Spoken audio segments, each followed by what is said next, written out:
शिक्षाप्रद बाल कहानी मूर्खता की सजा। एक गांव में भगवान दास नाम का एक आलसी और अंधविश्वासी आदमी रहता था।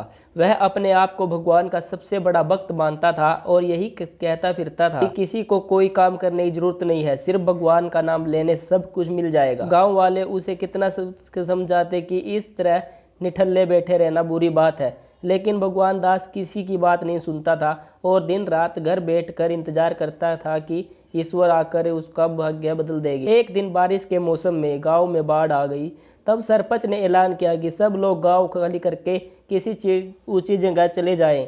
लोग घर छोड़कर भागने लगे, लेकिन भगवान दास नहीं निकला। गांव वालों ने उसे चलने को कहा तो वह बोला, मैं आप लोगों को इस तरह मूर्ख नहीं हूँ जो घर छोड़कर भाग जाऊँ।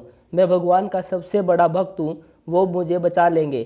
थोड़ी देर में गांव के मुखिया ने आकर भगवान दास को बहुत समझाया कि बाढ़ का पानी बढ़ता जा रहा है, जल्दी से वह उनके साथ सुरक्षित स्थान पर आ जाए, लेकिन आलसी भगवान दास नहीं माना। जब घर में पानी भर गया तो भगवान दास छत पर चढ़कर बैठ गया। तभी वहां कुछ लोग नाव लेकर उसे बचाने आए, लेकिन भगवान दास ने फिर से मना कर दिया और बोले, ऊपर वाला मुझे बचा लेगा, आप लोग बार बार मुझे तंग ना करें। आ रहे हो, मैं आप लोगों की तरह बेवकूफ नहीं हूँ, मैं भगवान का सबसे बड़ा भक्त। थोड़ी देर बाद बाढ़ का पानी और बढ़ गया तो बचाव दल हेलीकॉप्टर लेकर आए और भगवान दास ने चलने को कहा, लेकिन इस बार भी उसने इनकार कर दिया।